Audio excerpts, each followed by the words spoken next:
Greetings, welcome to Introduction to Linear Regression, Fitting Least Squares Regression Line Part 1. In this part of the lab, we're going to learn how to fit a set of summary statistics to a regression line. That is, we're going to figure out the regression line formula based on summary statistics. So our first step in this is going to go back and review a little bit of the reading, stuff that you've read prior to coming to this here activity or lab, okay? So first thing we want to talk about real quickly are the conditions for using least squares regression. So in the text, they talked about there are other ways of fitting a line at best fit besides least squares. And if you take a more advanced statistics course, you'll cover those. But least squares is the most common method used, but it does have some requirements. It needs to have, first of all, linearity. That means that your data set that you're working with, that needs to be a linear set of data. In other words, when you go in and look at your scatter plot, you see a linear pattern of some sort on your data, okay? And if you've got a linear data pattern, then linearity is covered, okay? Nearly normal residuals. Well, that means that when you take a look at your set of your residuals and you get that for all of the data points, you would have, if you plotted the residuals univariately, you would get roughly a bell-shaped curve. Or if you did a QQ plot on your residuals, you'd see that the QQ plot looked roughly like a straight line, okay? Constant variability, we talked about that in our last week's session. We know that if you take a look at the residual plot and you see this sort of situation where you've got this trumpet shape to your data, that's one way that you can identify that you don't have constant variability. That would be bad. You don't want to use linear regression on a set of data that doesn't have constant variability. Independent observations, that really comes around to when you're working with time series analysis. Many times, like the stock market, other things, if you look at the scatter plot, you'll notice that there is a trend in the scatter plot. And even though overall you may be tempted to fit a line to this data, in other words, you may say, well, wow, there's a linear plot or a linear relationship here. What you would see is that not a good idea, okay, that you should definitely be using something else besides that, okay. There's an entire field of study called time series analysis. All right, so what else do we need to know? Well, if we're going to go and start off like in this activity of fitting a line by hand, we need to know how to calculate B1 and B0, because our regression line, our least squares regression line, is going to take the form of y hat is equal to B sub 0 plus B sub 1 x.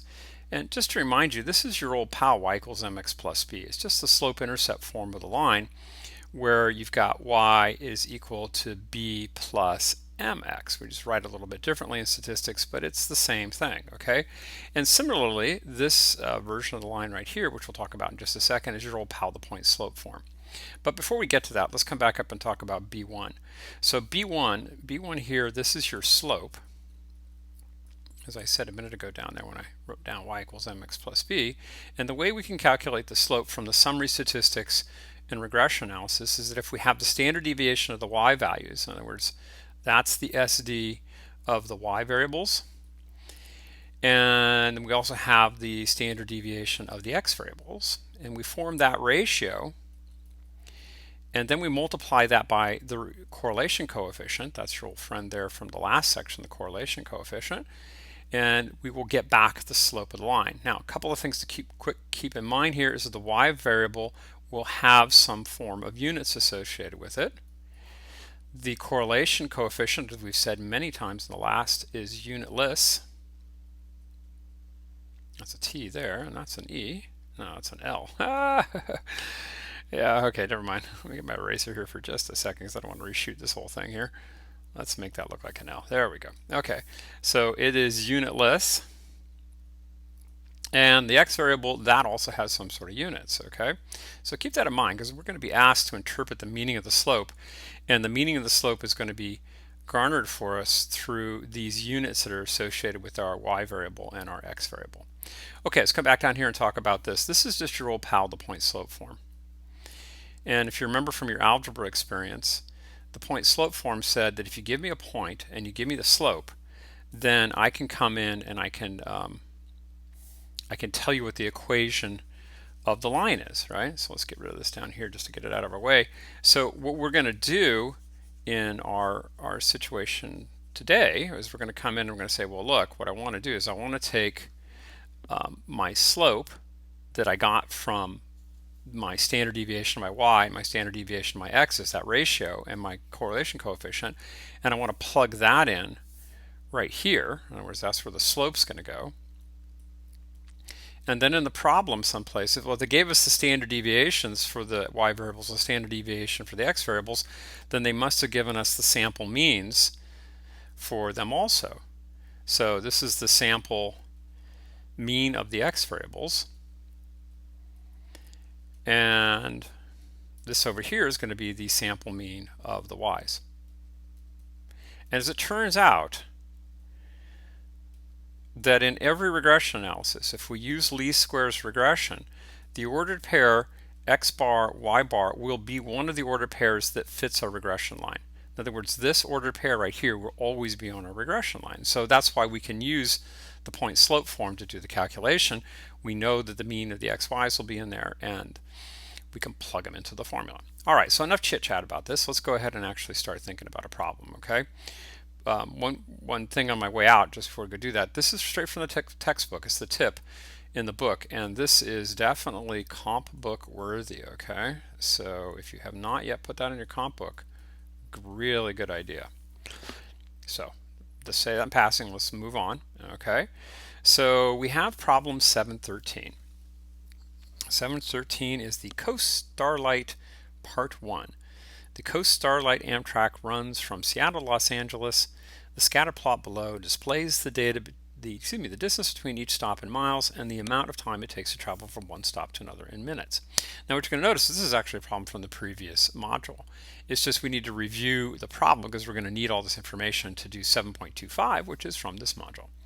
So first of all, let's describe the relationship between the variables. And what we see is that there is a weak positive linear trend. If I was to come in and fit a line by eye, it would look something like that.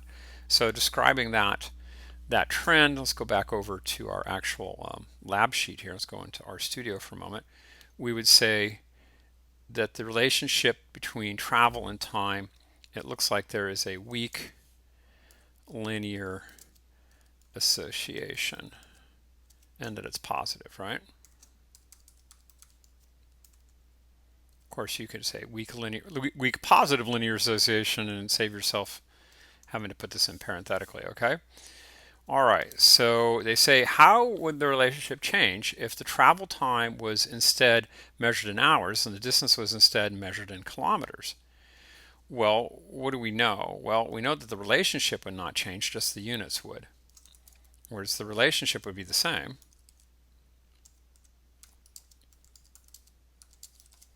It's just you would calculate things differently.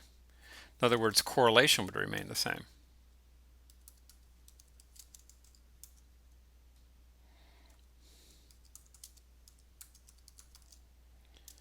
So the only thing that would change would be, of course, the units. All right, so your regression line would change because you're going to have different units in the regression line, but the shape of the regression line and the basic way it worked would remain the same. Okay. All right, so the correlation, travel time in miles and distance in minutes, is given by r is equal to 0.636. Not a horrible correlation coefficient, but obviously kind of small. So what is the correlation between time in kilometers and distance in hours? I don't know where that 60 came from. Now let's go ahead and get rid of that. So what is the correlation between those? Well, this is just another reminder about the fact that correlation is unitless, and it doesn't matter if you change your units, the correlation will remain the same. So since it remains the same, that means that r, again, is going to be equal to what? 0.636. Okay, so that's review from the previous section. Now we're going to go in and start taking a look at exercise 7.25.